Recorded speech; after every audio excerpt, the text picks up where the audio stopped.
नमस्कार दोस्तों, मैं निशांत सेनापति आप सभी का मनोबल क्लासेस में हार्दिक स्वागत करता हूं। दोस्तों, आज हम आपके लिए इंग्लिश का एक स्पेशल कोर्स लेकर आए हैं। जैसे कि हम सभी जानते हैं कि इंग्लिश का कंप्लीट कोर्स करना हो कॉम्पिटिटिव एग्जाम के लिए तो कम से कम 4 से 5 महीने का समय लग जाता है। और इन 4 से 5 महीने में हमें बहुत से ग्रामेटिकल रूल्स इत्यादि पढ़ने पड़ते हैं और हम अधिकांशतः इन ग्रामेटिकल रूल्स के उलझनों में ही रह जाते हैं। मैं आज कुछ ऐसे सिलेक्टेड टॉपिक्स लेकर आया हूं जिनसे एग्जाम्स में कम से कम 70% क्वेश्चंस आने की संभावना रहती है। तो आइए अब हम उन टॉपिक्स पर नजर डालते हैं। हमारा पहला टॉपिक है टेंस, दूसरा टॉपिक है वॉइस, तीसरा टॉपिक है नरेशन, चौथा वन वर्ड सब्स्टिट्यूशन, पांचवा इडियम एंड फ्रेजेस, छठवां स्पेलिंग, सातवां टॉपिक है एंटोनिम्स और आठवां सिनोनिम्स। ये कुछ ऐसे टॉपिक्स हैं जिनसे किसी भी एग्जाम्स जिनमें इंग्लिश आता है उनमें लगभग 70% क्वेश्चन इन्हीं टॉपिक्स में से आ जाते हैं। और दोस्तों, मैं ये पूरा प्रयास करूंगा कि इन 70% टॉपिक को मैं आप लोगों को बहुत ही अच्छे से कंप्लीट करा दूं। और बचा जो 30% है, इसके लिए क्या करना है मैं आप लोगों को कुछ सुझाव देता हूं। देखिए, ऐसा तो नहीं है कि आप लोग इंग्लिश इससे पहले कभी पढ़े ही ना हो। आप इससे पहले इंग्लिश तो पढ़े ही होंगे, चाहे स्कूल में पढ़े होंगे, चाहे कॉलेज में पढ़े होंगे, चाहे कॉम्पिटिटिव एग्जाम की प्रिपरेशन करते समय पढ़े होंगे। इससे पहले आप इंग्लिश तो पढ़े ही होंगे।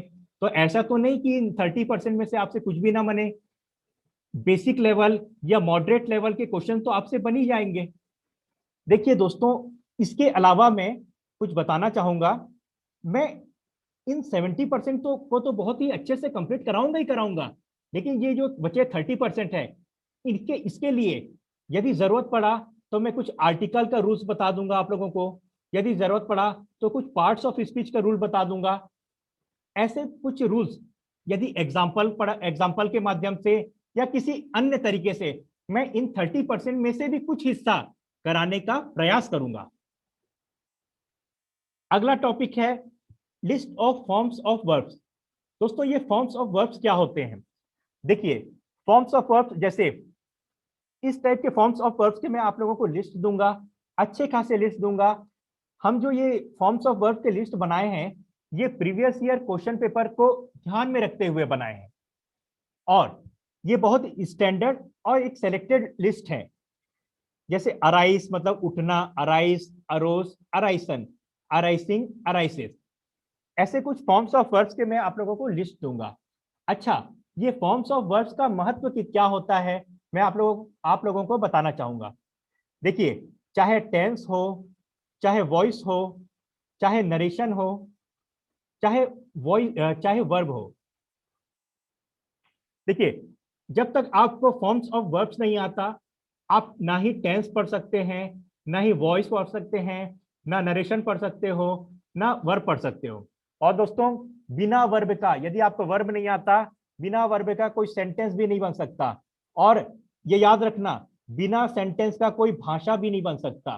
ठीक है? तो आप लोग ये सोच लो कि इंग्लिश भाषा को सीखने के लिए list of forms of verbs कितना जरूरी है। उसके अलावा लिस्ट ऑफ फिक्स्ड प्रीपोजिशन मैं आप लोगों को दूंगा। लिस्ट ऑफ फिक्स्ड प्रीपोजिशन मतलब जैसे नॉन के साथ क्या लगता है, नॉन के साथ टू लगता है। ठीक है? ऐसे कुछ ऐसे फिक्स्ड प्रीपोजिशन के लिस्ट हैं जिनके साथ ग्रामेटिकल रूल्स काम नहीं करता है, उसको हमें याद करना पड़ता है। उनका मैं अच्छा खासा आप लोगों को एक स्टैंडर्ड लिस्ट प्रोवाइड कर दूंगा। ठीक है? उसके अलावा प्रोनाउन का चार्ट, टेंस का चार्ट और वॉइस का चार्ट पे आप लोगों को दूंगा, जिसे आप प्रिंट आउट करा के अपने स्टडी रूम के दीवार में लगा सकते हैं और प्रॉपर रिवीजन कर सकते हैं। दोस्तों, ये हमारा कोर्स 1 से लेके 1.5 महीना तक चलेगा। 1 से 1.5 महीना का ये जो कोर्स है, ये इन 1 से 1.5 महीने के कोर्स को मैं आपको 2 मिनट में, ओनली 2 मिनट में इसका ओवरव्यू देना चाहता हूं। 1 से 1.5 मिनट का जो हमारा कोर्स है, उसके लिए मैं मत ओनली 2 मिनट में, 2 मिनट में आप लोगों को पूरा ओवरव्यू कि किस प्रकार से हम इस कोर्स को कंप्लीट करेंगे। तो आप लोगों से मैं निवेदन करूंगा कि प्लीज आप इन 2 मिनट के वीडियो को स्किप ना करें, इन 2 मिनट को आप बहुत ही अच्छे से सुने। देखिए, हम आपको 50 से अधिक, 50 से ज्यादा वीडियो देंगे। उसके बाद उसी वीडियो का नोट्स आप लोगों को हम पीडीएफ के फॉर्म में देंगे। मतलब आप लोगों को कुछ भी नोट्स बनाने की जरूरत नहीं है, हम आपको कंप्लीट नोट्स पीडीएफ के फॉर्म में उपलब्ध करा देंगे। जैसा एक टॉपिक खत्म होता है, उस टॉपिक के खत्म होने के बाद उसका टेस्ट होगा। उस टेस्ट के बाद वीडियो के फॉर्म में हम एक्सप्लेनेशन देंगे क्वेश्चंस और आंसर्स का।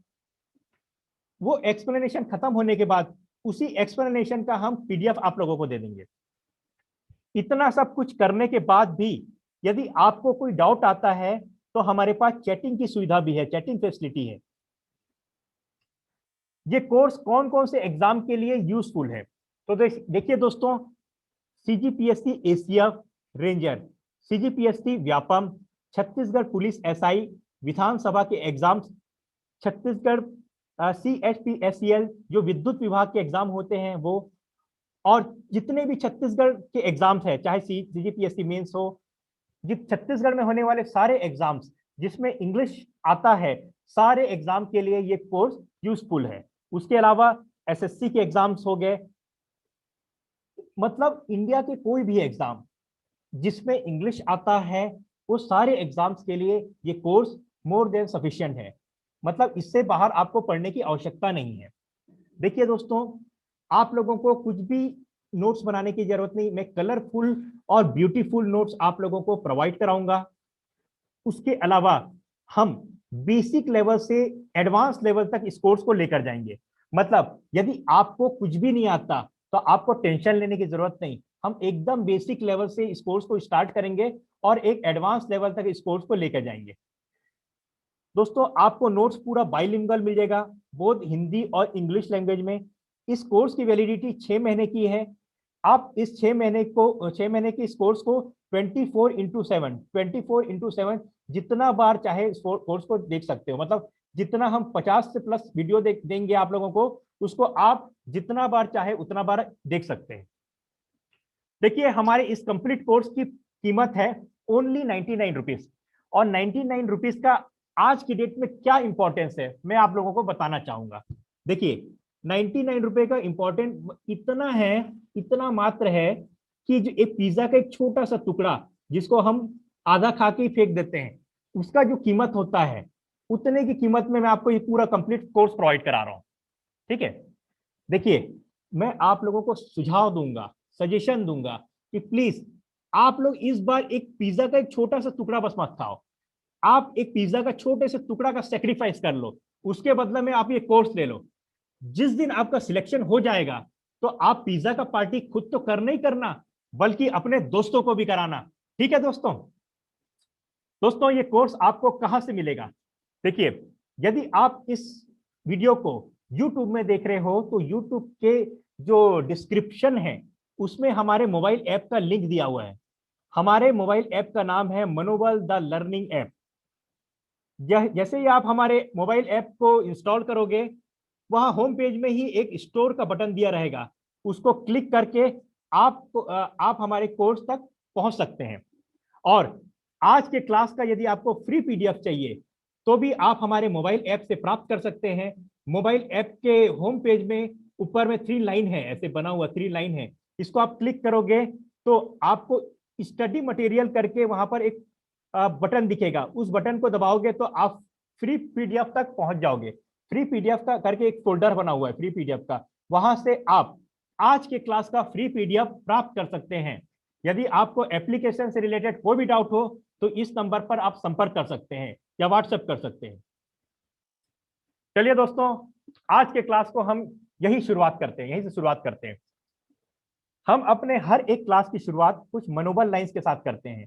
तो आज के क्लास का मनोबल लाइंस ये है कि मुश्किलों से भाग जाना आसान होता है, मुश्किलों से भाग जाना आसान होता है, हर पहलू जिंदगी का इम्तिहान होता है। डरने वालों को मिलता नहीं कुछ जिंदगी में, डरने वालों को मिलता नहीं कुछ जिंदगी में, लड़ने वालों के कदमों में जहान होता है, लड़ने वालों के कदमों में जहान होता है। तो चलिए दोस्तों, इस कोर्स को हम यहीं से शुभारंभ करते हैं। देखिए दोस्तों, वॉइस क्या होता है, सबसे शुरू में हम वॉइस को देखते हैं। ये वॉइस क्या होता है, ठीक है। मैं एकदम बेसिक लेवल से इस कोर्स को स्टार्ट कर रहा हूँ, एकदम जीरो लेवल से, ठीक है। देखिए वॉइस का मतलब क्या होता है। अरे वॉइस का मतलब दोस्तों आवाज, जो अपन बोलते हैं, जो वार्तालाप करते हैं, कन्वर्सेशन जो करते हैं, जो आवाज निकलती है, वही वॉइस होता है, ठीक है। वॉइस दो प्रकार के होते हैं, एक होता है एक्टिव वॉइस और एक होता है पैसिव वॉइस। ये एक्टिव वॉइस क्या होता है, देखिए दोस्तों, हम बचपन से जो टेंस पढ़ते आ रहे हैं ना, स्कूल हो गया, कॉलेज हो गया, बचपन से हमको टेंस पढ़ाया जाता है, वही एक्टिव वॉइस होता है। उसके अलावा जो मॉडल होता है, ये एक्टिव वॉइस होता है, और इन्हीं का हमको पैसिव वॉइस बनाना रहता है। चलिए, अब ये एक्टिव वॉइस क्या होता है, पैसिव वॉइस क्या होता है, कुछ एग्जांपल्स के माध्यम से हम समझते हैं। जैसे देखिए, ये लड़का है, ये लड़का स्मोकिंग कर रहा है। ये लड़का अपने हाथ में सिगरेट लिया है, उसको मुंह में लेता है, चुस्की लेता है, उसके बाद उसी के धुएं को बाहर छोड़ देता है, ठीक है। अब देखिए ये लड़का क्या कर रहा है, अपना कार्य करके, अपना मतलब खुद कार्य करके ये सिगरेट पी रहा है, और जब ये धुआं छोड़ रहा है तो उसके आसपास खड़े लोगों के भी नाक में जा रहा होगा धुआं। और यदि ये व्यक्ति सिगरेट पी रहा है तो ये अपना तो नुकसान कर ही रहा है, बल्कि अपने आसपास खड़े लोगों को भी नुकसान कर रहा है। मतलब ये व्यक्ति खुद कार्य करके सिगरेट को पी रहा है, मतलब ये एक्टिव स्मोकिंग कर रहा है। इसके अगल बगल खड़े लोग सिगरेट को पी तो नहीं रहे हैं, मतलब खुद कार्य करके सिगरेट को पी तो नहीं रहे हैं, लेकिन उनका उसका धुआं इनके भी नाक पे जा रहा है और इनको भी प्रभावित कर रहा है। मतलब इन लोग पैसिव स्मोकिंग कर रहे हैं, मतलब इन लोग कार्य तो कर नहीं रहे हैं लेकिन उस कार्य से प्रभावित हो रहे हैं। ये लोग पैसिव स्मोकिंग कर रहे हैं और ये खुद कार्य कर रहा है और उस कार्य से प्रभावित भी हो रहा है, तो ये एक्टिव स्मोकिंग कर रहा है। एक और एग्जांपल देखते हैं दोस्तों। देखिए, जैसे ये लड़की इस लड़के को लेके हॉस्पिटल जा रही है, ठीक है। ये लड़की इस लड़के को लेके हॉस्पिटल जा रही है, ये अपने खुद अपने स्वयं के पैर से चलकर हॉस्पिटल जा रही है, ठीक है। खुद के पैर से चल के हॉस्पिटल जा रही है, और ये जो लड़का है ये खुद के पैर से चल के हॉस्पिटल नहीं जा रहा है, बल्कि ये लड़की की सहायता से ये हॉस्पिटल जा रहा है। मतलब दोनों अपने लक्ष्य तक तो जा रहे हैं, मतलब दोनों उस कार्य से प्रभावित तो हो रहे हैं, लेकिन ये लड़की क्या कर रही है, ये एक्टिव वॉकिंग कर रही है। मतलब ये खुद के पैर से खुद कार्य करके ये चल के जा रही है, ये एक्टिव वॉकिंग कर रही है। और ये जो लड़का है ये पैसिव वॉकिंग कर रहा है, मतलब ये खुद के पैर से तो चल के नहीं जा रहा है, लेकिन उस कार्य से ये प्रभावित हो रहा है, इसलिए ये पैसिव वॉकिंग कर रहा है। चलिए, अब ये एक्टिव और पैसिव होता क्या है उसको और डिटेल में हम देखते हैं। देखिए, सबसे शुरुआत में हम करते हैं एक्टिव वॉइस से। ये एक्टिव वॉइस क्या होता है, देखिए, जब वाक्य में सब्जेक्ट मतलब कर्ता, जब वाक्य में कर्ता कोई कार्य या क्रिया करता है, ठीक है, कार्य अर्थात क्रिया करता है, तो वह वाक्य एक्टिव वॉइस में लिखा जाता है। जब वाक्य में सब्जेक्ट कोई कार्य करता है या क्रिया करता है तो वह वाक्य एक्टिव वॉइस में लिखा जाता है। एग्जाम्पल देखते हैं। आई टीच इंग्लिश, मैं अंग्रेजी पढ़ाता हूं। मैं यहाँ सब्जेक्ट हूं और मैं यहाँ कार्य कर रहा हूं। क्या कार्य कर रहा हूं, अंग्रेजी पढ़ाने का कार्य कर रहा हूं। तो सब्जेक्ट यहाँ यदि कोई कार्य करे तो ये एक्टिव वॉइस में, ठीक है। दूसरा एग्जाम्पल देखते हैं। Mohan writes a letter, Mohan एक पत्र लिखता है। यहाँ मोहन क्या है, मोहन एक कार्य कर रहा है। कौन सा कार्य कर रहा है, पत्र लिखने का कार्य कर रहा है, और जो कार्य करता है वो कौन होता है, सब्जेक्ट। यहाँ मोहन सब्जेक्ट है जो एक पत्र लिखने का कार्य कर रहा है। देखिए दोस्तों, हम शुरुआत टेंस के साथ करते हैं।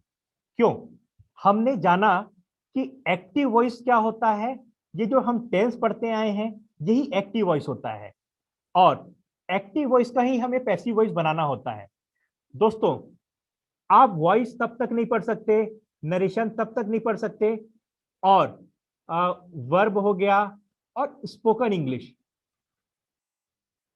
चाहे वॉइस हो, चाहे नरेशन हो, चाहे वर्ब हो, चाहे अंग्रेजी आपको सीखना हो, आप तब तक नहीं सीख सकते जब तक आपको टेंस ना आता हो। तो समझ लीजिए कि टेंस कितना इंपॉर्टेंट है वॉइस, नरेशन, वर्ब और स्पोकन इंग्लिश सीखने के लिए। तो चलिए आज की क्लास की शुरुआत हम टेंस के साथ करते हैं।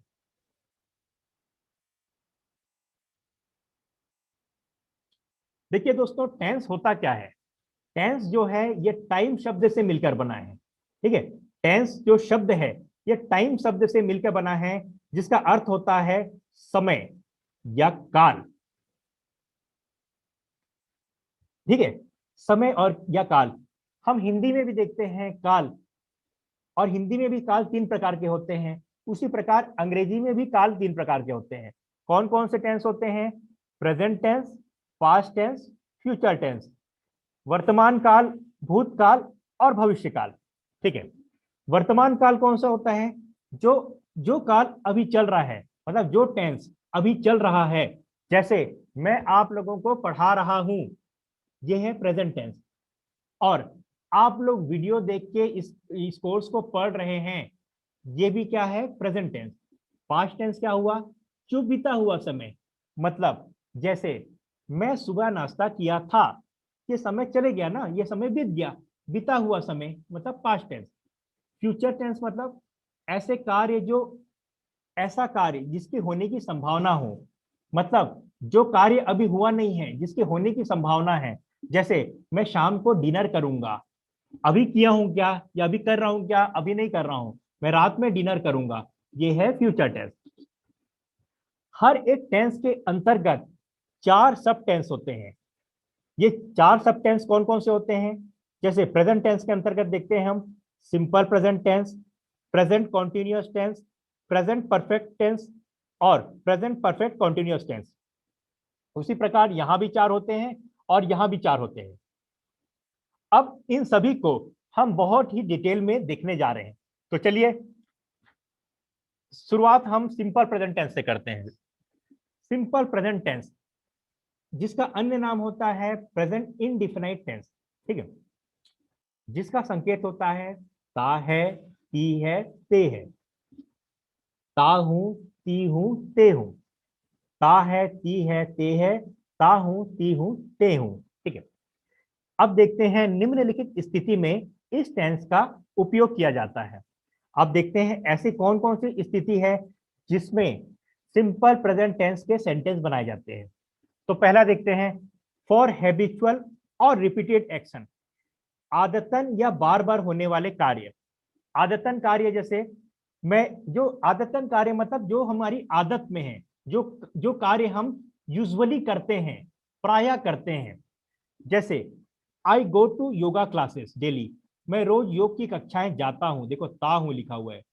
और कुछ बातें, और कुछ एग्जांपल मैं आप लोगों को बताता हूं। जैसे मैं डेली ब्रश करता हूं। ठीक है, आखिरी में क्या आ रहा है? ता हूं। मैं डेली जिम जाता हूं। मैं डेली न्यूज़पेपर पढ़ता हूं। आखिरी में क्या आ रहा है? ता हूं। ठीक है, जो कार्य हम डेली बेसिस में करते हैं, रोज करते हैं, या एक रूटीन में हम जो कार्य को करते रहते हैं, उसे उस उनका जब हमको सेंटेंस बनाना होता है, तो हम सिंपल प्रेजेंट टेंस में ऐसे सेंटेंस को बनाते हैं। दूसरा देखते हैं रिपीटेड एक्शन। रिपीटेड एक्शन मतलब ऐसा कार्य जो हम हर एक कंटिन्यूटी में, हाँ, उस कार्य को करते हैं। जैसे I celebrate my birthday every year, मैं अपना जन्मदिन प्रति वर्ष मनाता हूं। देखो यहां भी लिखा हुआ है ता हूं, मनाता हूं। ठीक है, मैं अपना जन्मदिन प्रति वर्ष मनाता हूं। और हैबिचुअल एक्शन के कार्य जैसे मैं I go to yoga classes daily. दूसरी स्थिति देखते हैं, फॉर टाइम टेबल शेड्यूल्स, समय सारणी या कार्य सूची के लिए। जैसे द शताब्दी एक्सप्रेस डिपार्ट्स एट 10 AM, शताब्दी एक्सप्रेस 10 बजे छुटती है। आखिरी में ती है आ रहा है। ठीक है, जो कार्य जो एक टाइम टेबल में बंधा रहता है, चाहे एरोप्लेन का हो, चाहे ट्रेन का हो, उसका एक समय सारणी फिक्स रहता है। उसका जो हमको सेंटेंस बनाना होता है, तो उनका सेंटेंस हम सिंपल प्रेजेंट टेंस में बनाते हैं। ठीक है, अच्छा दोस्तों, मैं आप लोगों को यह भी बताया था कि यदि जरूरत पड़े तो मैं आप लोगों को कुछ ग्रामेटिकल रूल्स समझाते चलूंगा। तो चलिए देखते हैं कुछ ग्रामेटिकल रूल्स को भी। देखिए, द शताब्दी एक्सप्रेस।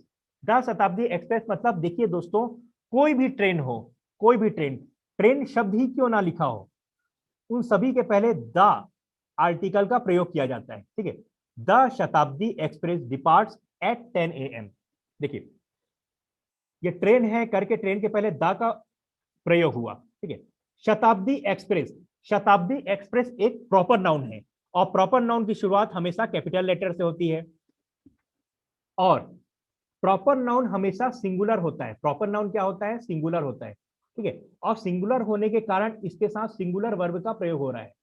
जिस वर्ब में एस या ई एस का प्रयोग होता है वो वर्ब सिंगुलर होता है, ठीक है। और देखिए एट 10 AM, देखिए कोई भी टाइम हो गया, टाइम के पहले एट का प्रयोग होता है। कोई भी दिन हो गया, डे, डे के पहले ऑन का प्रयोग होता है। कोई भी मंथ हो गया, मंथ के पहले इन का प्रयोग होता है। और कोई भी ईयर हो गया उसके पहले इन का प्रयोग होता है, ठीक है। टाइम के पहले एट का, डे के पहले ऑन का, on Monday, on Tuesday, on Wednesday. In month के पहले जैसे इन जनवरी, इन फरवरी, ठीक है। ईयर के पहले भी इनका, इन 2021, इन 2022, ठीक है। अगला देखते हैं for universal truth. Universal truth मतलब शाश्वत सत्य के लिए या विश्वव्यापी सत्य के लिए जो हमको सेंटेंस बनाना होता है।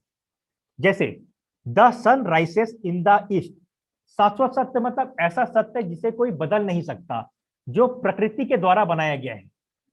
उनका जब हमको सेंटेंस बनाना होता है तो हम सिंपल प्रेजेंट टेंस में ऐसे सेंटेंस को बनाते हैं। जैसे the sun rises in the east, देखिए सन, सन के पहले द आर्टिकल का प्रयोग हो रहा है। क्यों हो रहा है? क्योंकि कोई भी ऐसा पिंड या कोई भी ऐसा चीज जो प्रकृति के द्वारा बनाया गया हो और जो यूनिक हो, उसके पहले द का प्रयोग होता है। सन जो कि सिंगुलर है इसलिए इसके साथ सिंगुलर वर्ब का प्रयोग हो रहा है। इन द ईस्ट, देखिए ईस्ट वेस्ट नॉर्थ साउथ कोई भी दिशा हो उसके पहले द का प्रयोग होता है। सूर्य पूर्व दिशा से उगता है। चौथा देखते हैं फॉर कोटेशन और फॉर मेकिंग कोटेशन। जैसे द गीता सेज, गीता कहती है। अब भाई जैसे कोई कोटेशन हो गया उसको बताना है। जैसे हम किसी भाषण में बोल रहे हैं कि गीता कहती है कि कर्म करते जाओ फल की चिंता मत करो। इस प्रकार के जो हम कोटेशन वाले जो वाक्य हमको बताना होता है या लिखना होता है तो ऐसे वाक्य को हम सिंपल प्रेजेंट टेंस में बनाते हैं। जैसे गीता सेज, गीता कहती है। देखिए कोई भी होली बुक हो उसके पहले द का प्रयोग होता है। गीता एक प्रॉपर नाउन है करके उसकी शुरुआत कैपिटल लेटर से हुई है और प्रॉपर नाउन सिंगुलर होता है करके उसके साथ सिंगुलर वर्ब का प्रयोग हो रहा है। For news headlines, news headlines भी सिंपल प्रेजेंट टेंस में ही लिखे जाते हैं। जैसे इंडिया विंस, इंडिया एक प्रॉपर नाउन है करके और ये सिंगुलर होता है प्रॉपर नाउन, इसलिए इसके साथ सिंगुलर वर्ब का प्रयोग हो रहा है। हियर एंड देयर से शुरू होने वाले एक्सक्लामेटरी सेंटेंस भी सिंपल प्रेजेंट टेंस में बनाए जाते हैं। जैसे हियर कम्स द ट्रेन, ठीक है। देखो ट्रेन है करके मैं बताया था आपको, ट्रेन के पहले द लगता है, ये द लगा हुआ है। फ्यूचर के किसी प्लान्ड एक्शन को बतलाने के लिए भी सिंपल प्रेजेंट टेंस का प्रयोग किया जाता है। जैसे इंडियन टीम विजिट्स ऑस्ट्रेलिया इन जुलाई, ठीक है। इंडियन टीम विजिट्स ऑस्ट्रेलिया इन जुलाई, भारतीय टीम जुलाई में ऑस्ट्रेलिया जाएगी, ठीक है। तो फ्यूचर के किसी प्लान्ड एक्शन को बतलाना हो तो उसके साथ भी हम सिंपल प्रेजेंट टेंस से उन वाक्यों को बनाते हैं। देखिए इंडियन टीम क्या है? इंडियन टीम एक कलेक्टिव नाउन है और कलेक्टिव नाउन के साथ सिंगुलर वर्ब का प्रयोग होता है, इसलिए उसके साथ सिंगुलर वर्ब का प्रयोग हुआ है। और ऑस्ट्रेलिया एक प्रॉपर नाउन है और प्रॉपर नाउन की शुरुआत हमेशा कैपिटल लेटर से होती है। देखो ऑस्ट्रेलिया की शुरुआत कैपिटल लेटर से हुई है। और मैं आप लोगों को अभी बताया कि कोई भी महीने के पहले इन लगता है, लिखा है इन जुलाई। चलिए अब हम देखते हैं सिंपल प्रेजेंट टेंस का स्ट्रक्चर क्या होता है। सिंपल प्रेजेंट टेंस का स्ट्रक्चर होता है सब्जेक्ट प्लस वर्ब का फर्स्ट फॉर्म या वर्ब का fifth form plus object. Subject plus verb का फर्स्ट या fifth form plus object. Subject क्या होता है? सब्जेक्ट मतलब कर्ता, मतलब जो कार्य को करता है वो सब्जेक्ट कहलाता है। वर्ब मतलब होता है क्रिया, जो कार्य होता है वही क्रिया कहलाता है, मतलब जो कार्य को करता है, ठीक है। ऑब्जेक्ट मतलब होता है कर्म, कर्म। अच्छा, ये कर्म क्या होता है? क्या या किसको? क्या या किसको का जो जवाब होता है वही कर्म होता है। जैसे राम आम खाता है। राम आम खाता है। राम क्या खाता है? राम आम खाता है। तो जवाब हमको मिल गया। क्या का जवाब हम, क्या या किसको का जवाब मिल गया। तो यही ऑब्जेक्ट है इस वाक्य का। ठीक है। अच्छा, सब्जेक्ट समझ गए हम, वर्ब समझ गए और ऑब्जेक्ट समझ गए। अच्छा, ये क्या होता है? वर्ब का फर्स्ट फॉर्म क्या होता है? वर्ब का फिफ्थ फॉर्म क्या होता है? देखिए दोस्तों, किसी भी वर्ब, कोई सा भी वर्ब हो, उसके 5 फॉर्म होते हैं। जैसे गो, वेंट, गॉन, गोइंग, गोस। ठीक है। गो, वेंट, गॉन, गोइंग, गोस। गो जो है वर्ब का फर्स्ट फॉर्म है, जो कि इंफिनिटिव होता है और जो कि प्लूरल होता है। वेंट वर्ब का सेकंड फॉर्म है, जो कि पास्ट सिंपल है। गॉन ये वर्ब का थर्ड फॉर्म है, जो कि पास्ट पार्टिसिपल है। गोइंग वर्ब का फोर्थ फॉर्म है, जिसके साथ आईएनजी का प्रयोग किया जाता है, जो कि जीरंड कहलाता है। गोस वर्ब का फिफ्थ फॉर्म है, जो कि सिंगुलर होता है, जिसके साथ एस या ई एस का प्रयोग किया जाता है। ठीक है, चलिए आगे देखते हैं। वर्ब का फर्स्ट फॉर्म जो कि प्लूरल होता है, वर्ब के फर्स्ट फॉर्म का प्रयोग किसके साथ किया जाता है? देखते हैं। आई, वी, दे, यू या कोई प्लूरल नाउन हो। वर्ब के फिफ्थ फॉर्म जो कि सिंगुलर होता है, जिसके साथ एस या ई एस का प्रयोग किया जाता है, जिसका प्रयोग कौन से प्रोनाउन और नाउन के साथ किया जाता है? आइए देखते हैं। ही, शी, इट या कोई सिंगुलर नाउन हो या किसी का नाम हो। ठीक है। सिंपल प्रेजेंट टेंस में दो हेल्पिंग वर्ब का भी प्रयोग किया जाता है, डू और डस का। ठीक है। डू जो कि प्लूरल होता है, डस सिंगुलर होता है। हालांकि ये प्लूरल जैसे दिख जरूर रहा है, लेकिन ये सिंगुलर है। डू प्लूरल होता है। इसका प्रयोग आई, वी, दे, यू या कोई प्लूरल नाउन के साथ किया जाता है। डस जो कि सिंगुलर होता है, इसका प्रयोग ही, शी, इट या कोई सिंगुलर नाउन के साथ किया जाता है या किसी के नाम के साथ किया जाता है। दोस्तों, बताने को तो बहुत कुछ चीज है सिंपल प्रेजेंट टेंस के बारे में, लेकिन यदि हम सारी बातें एक ही वीडियो में कवर कर लें तो वीडियो काफी लंबा हो जाएगा। इसलिए हम सिंपल प्रेजेंट टेंस के क्लास को 2 पार्ट में डिवाइड किए हैं। ये सिंपल प्रेजेंट के क्लास का पहला पार्ट था। दोस्तों, यदि अभी तक आपने हमारे YouTube चैनल को सब्सक्राइब नहीं किया है तो प्लीज हमारे YouTube चैनल को सब्सक्राइब करिए। और यदि आपको आज के क्लास का फ्री पीडीएफ चाहिए तो आप हमारे YouTube चैनल के डिस्क्रिप्शन में, मतलब YouTube के वीडियो के डिस्क्रिप्शन में हमारे मोबाइल ऐप का लिंक दिया हुआ है, वहां से जाकर आप फ्री पीडीएफ को प्राप्त कर सकते हैं।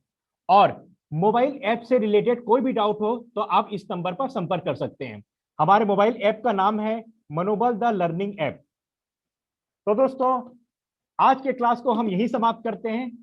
आप सभी का बहुत बहुत धन्यवाद। जय हिंद, जय भारत।